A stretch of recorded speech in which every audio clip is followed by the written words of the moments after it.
Hello. ഈ ജേണലൊക്കെ ചെയ്യുമ്പോൾ candle അടുത്തില്ലാത്തപ്പോൾ ഒരു സുഖമില്ല.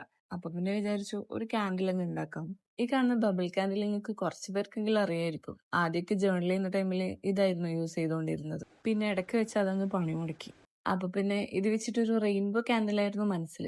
റെയിൻബോ ആവുമെന്ന് നമുക്ക് വഴിയേ നോക്കാം. ഇവിടെ വരെയുള്ള സ്റ്റെപ്സ് ഒക്കെ ഓക്കെ ആയിരുന്നു, അൺടിൽ ഈ ഒരു ക്രയോൺസ് അതിലേക്ക് ഇടുന്നത് വരെ. ബട്ട് ഈ ക്രയോൺസ് എന്നെ മൊത്തത്തിൽ അങ്ങ് പറ്റിച്ചളഞ്ഞു. ഇതെന്തോന്ന്, ഇരുമ്പിന്റെ ക്രയോൺസാ? ഇതൊന്നും മെൽട്ട് ആവണ്ടേ? ഈ വീടിന്റെ മുക്കിലും മൂലയിലും ക്രയോൺസ് ഉണ്ടായിരുന്നതാ. ആവശ്യത്തിന് നോക്കിയപ്പോ ഒരൊറ്റൊന്നു പോലും ഇല്ല. ആകെ കയ്യിൽ കിട്ടിയതാണെങ്കിൽ ഈ ക്രയോൺസ്, നമ്മുടെ 10 രൂപന്റെ ക്രയോൺസ് അല്ലേ, അത് വെച്ച് മെൽറ്റ് ചെയ്തപ്പോ അത് സക്സസ് ആയി. ഈ സ്ക്രാപ്പ് ചെയ്തെടുക്കുന്ന കണ്ടിട്ടാകുമ്പോ നിങ്ങൾ വിചാരിക്കും ഇത്ര മാത്രമേ സംഭവിച്ചിട്ടുള്ളൂ. അല്ല, ആ കിച്ചൺ ഒന്ന് പോയി നോക്കണം. ആദ്യം ഈ ടാബിളിൽ വെച്ച് പ്രൊട്ടക്ഷൻ ആ കിച്ചണിലൊന്ന് വെച്ചിരുന്നെങ്കിൽ അങ്ങനെയൊന്നും സംഭവിക്കില്ലായിരുന്നു. ഇതിപ്പോ ഇത് ക്ലീൻ ചെയ്തിട്ട് വേണം അവിടെ പോയിട്ട് ക്ലീൻ ചെയ്യാൻ. ഉമ്മ കാണുന്നതിന് മുന്നേ ആ കിച്ചൺ പഴയ കോലത്തിലാക്കി എടുക്കണം. ഇനി ക്യാൻഡിലൊന്ന് കത്തിക്കണ്ടേ, സക്സസ് ആയില്ലോ എന്ന് അറിയണല്ലോ. ആദ്യത്തെ പുക കണ്ടപ്പോഴേ എന്റെ ഉള്ളിലുള്ള പുകയൊക്കെ പോയി. പിന്നെ പിന്നെ കത്തി തുടങ്ങിയപ്പോ ആ ഇത് വർക്കൗട്ട് ആയി എന്ന് മനസ്സിലായി.